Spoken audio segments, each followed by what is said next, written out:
La première chose qui est surprend lorsqu'on prend le Nokia N95 en main est son format. Il donne vraiment une impression de compacité que n'avait pas le Nokia N80. Pourtant il n'est pas beaucoup plus petit, il est même un peu plus large, mais disons que c'est une impression, c'est juste une impression. Il est un peu plus léger par contre. Donc voilà, on va faire un petit tour du propriétaire. Donc à l'avant du mobile, on a les touches traditionnelles de menu. Donc ça, c'est les touches qui valident les actions de l'écran. Raccrocher, téléphoner. La fameuse touche crayon. Et on voit en énorme, j'ai jamais vu aussi grand sur un téléphone Symbian, la touche d'accès au menu. Je reviendrai sur le menu plus tard. Et là, la fameuse touche multimédia qu'on peut personnaliser. Mais cette fois-ci, elle ouvre une des nouveautés du N95, un menu multimédia. Donc qui permet de sectionner certaines fonctions, les fonctions les plus utiles du menu, type la navigation web, l'accès à la galerie, au lecteur MP3, à l'application de cartographie. Sur le haut de l'écran, donc on a sur N95 l'écouteur, la diode qui permet l'indicateur de lumière, qui permet le rétroéclairage du clavier, et la caméra pour la visio. Sur la gauche, on a un des deux haut-parleurs stéréo, la fameuse prise jack 3.5, la connectivité IRDA, donc Nokia reste fidèle à ses habitudes et continue de proposer l'infrarouge sur ses mobiles, ce qui est un bon point. La carte mémoire. Et sur le dessous, donc le port chargeur et le port USB. On a également la possibilité de mettre une Dragon sur le côté.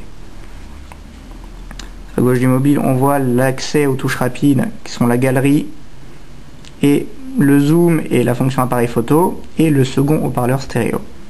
Et à l'arrière, la fameuse lentille Carl Zeiss de 5 mégapixels avec autofocus. Donc, il faut savoir que sur N95, la fonction photo se déclenche dès que l'on ouvre le viseur. On reviendra également sur la fonction photo. Et sur le dessus du mobile, en fait, on retrouve le traditionnel bouton pour mettre en veille. On voit que le N80 est légèrement plus court, un peu moins large également. Légèrement moins large. Mais en revanche, il est plus épais. Comme vous pouvez le voir, le N80 est assez plus épais et il semble en plus plus lourd. Au niveau de la taille de l'écran, il n'y a vraiment pas matière à comparer. Donc on voit bien que le N95 a un écran immense par rapport au N80. 2,6 pouces pour le N95 et 2,2 je crois pour le N80. Donc au niveau des contrôles, donc le N95 a un petit pad de direction qui est assez pratique avec une fonction pour valider. C'est plus pratique que le N80 parce qu'en fait tout était sur la même pièce pour le N80, alors que le N95 on a bien un bouton de validation au centre et les flèches de direction sur les côtés. De même, la touche Symbian est plus accessible.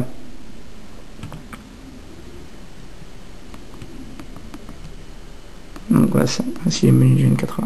Une des autres particularités du N95 est son format. Donc d'apparence, c'est un slide-up classique. Seulement, là où Nokia a eu un coup de génie en termes de marketing, c'est d'inclure un deuxième slide. Donc en fait, l'appareil slide dans les deux sens. D'un côté, en fait, il laisse découvrir le clavier, et de l'autre, ces fameuses fonctions multimédia qui permettent de lancer directement la lecture d'un morceau. Donc il faut savoir que ces touches prévalent sur tous les autres menus. Donc il suffit d'appuyer sur Play pour que ça lance véritablement la lecture d'un morceau MP3 par exemple, par-dessus n'importe quelle autre application. Typiquement, là je suis dans la photo, et vous voyez ça met directement le morceau que j'étais en train de jouer. Quelle est l'utilité de ce raccourci? Bon, certes c'est pratique dès lors qu'on veut utiliser le Nokia N95 comme un appareil multimédia, ce qu'il est, pour lire des MP3, voir des vidéos. Donc c'est vrai que c'est assez pratique. Moi personnellement j'appréciais ça sur le Nokia N91.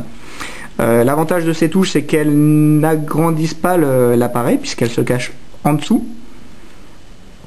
Et maintenant, elles ne sont pas forcément indispensables, mais disons que c'est un gadget sympa. Donc on a ce menu bienvenue qui est en fait le point de démarrage lorsqu'on prend en main le mobile.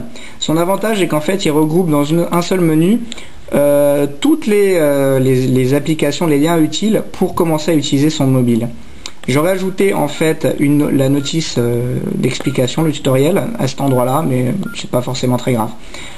Donc on a l'assistant de configuration qui permet vraiment de faire les réglages opérateurs de son mobile, donc régler les paramètres SMS, MMS, WAP, Web.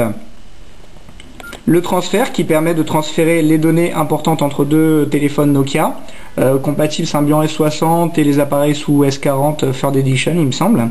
Donc ça permet de transférer tout, que ce soit les contacts, les entrées de l'agenda, les notes, les fichiers de la galerie. Et en fait, bienvenue, donc là, c'est une notice en fait. C'est une notice qui n'est pas vraiment le tutoriel, qui décrit les principales fonctions du mobile. Donc on voit qu'elle est disponible en plusieurs langues.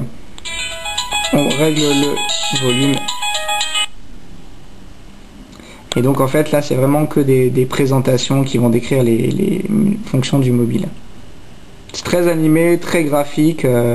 Donc il a vraiment fait un effort en termes de menu pour présenter là les principales fonctions de son appareil vedette.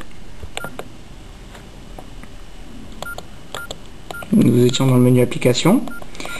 Donc on a toujours Liveblog, le centre multimédia qui donc regroupe les principes, permet d'aller chercher des vidéos sur internet. On imagine que c'est par là qu'on va être capable d'uploader et de voir des vidéos YouTube. Toujours Real Player, l'appareil photo, le Snake qui est décidément increvable, et le jeu, un jeu qu'on trouvait déjà sur Nokia N93, System Rush Evolution. C'est un vrai bon jeu, type Wipeout pour ceux qui connaissent sur PlayStation. Donc c'est un jeu qui permet, qui affiche en 3D complète, très rapide. On a vraiment une sensation de jeu qui se rapproche d'une console portable type Sony PlayStation. Alors les outils, c'est un menu, donc voilà le menu traditionnel. On n'a pas de menu connectivité, c'est assez intéressant. Tout est regroupé dans outils, que ce soit Bluetooth, infrarouge, USB, les modes, les paramètres. On a également le réseau familial, l'assistant WLAN, la téléphonie internet parce que le N95 pardon, est compatible voix sur IP, les commandes vocales et l'application GPS. Et on note également un menu modem qui permettra vraiment d'utiliser le N95 comme un modem via Bluetooth ou IRDA. Je vais m'attarder sur le menu paramètres qui a pas mal changé en fait par rapport aux versions précédentes. Donc en fait on a toujours les principales rubriques. On note une rubrique connexion qui regroupe en fait, c'est un raccourci. On peut gérer les connexions Bluetooth, USB, les différents points d'accès, les connexions Wi-Fi également. Et SIP et configurer l'appareil pour la voix sur IP à cet endroit-là. C'est un nouveau menu. Donc dans le menu téléphone, on retrouve en fait la gestion du réseau qui permet de choisir le mode GSM ou double ou UMTS. En fait, le menu a été réorganisé. On n'a pas de vraies nouveautés, mais disons que c'est un habillage différent. Donc là, on a un menu application. On est toujours dans les paramètres, hein, où on gère différentes applications, même le journal. Donc voilà, c'est un petit lifting de ce menu. Pour le reste, rien de transcendant. Et on a toujours la rubrique télécharger. Donc qui permet en fait, c'est la gestion du catalogue Nokia, qui permet de mettre à jour les logiciels, de télécharger des versions d'essai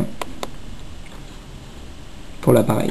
Donc on voit que l'affichage en mode paysage est très pratique, notamment par exemple pour la navigation web, si on souhaite travailler sur des documents Office, ou si on souhaite tout simplement visionner des photos ou des vidéos. Donc là on a vraiment l'affichage en plein écran avec sur la droite les principales fonctions, l'envoyer, l'imprimer, prendre une nouvelle photo, créer un diaporama ou l'envoyer à la poubelle.